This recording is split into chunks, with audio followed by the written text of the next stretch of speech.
সবাই কেক খাওয়ার লাগে প্রস্তুত। আমরা দেখাইতে আছি ম্যাঙ্গো কেক খাওয়ার জন্য সবাই।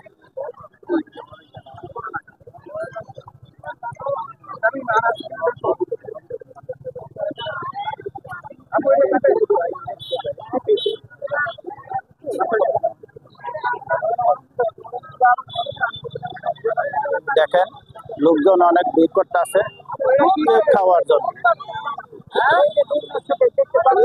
আজকে আপু ভাইরাল হয়েছে।